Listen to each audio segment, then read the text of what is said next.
Every day you preach to yourself some kind of gospel, a false "I can't do this" gospel, or the true "I have all I need in Christ" gospel.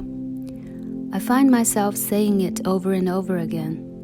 When I do, people often laugh, but I'm really quite serious. No one is really influential in your life than you are because no one talks to you more than you do.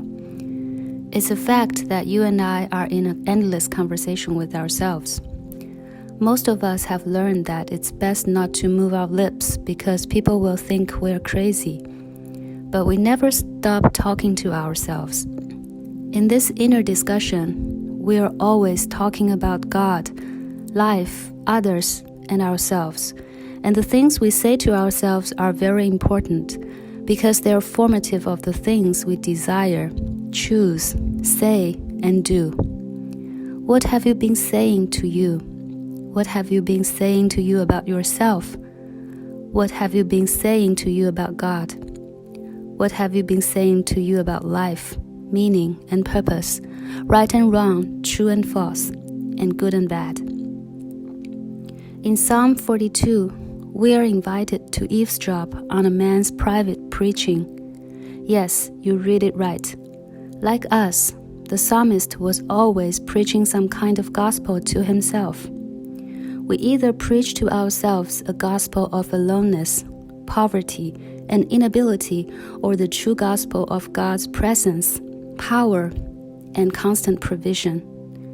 You are preaching to yourself a gospel that produces fear and timidity, or one that propels you with courage and hope.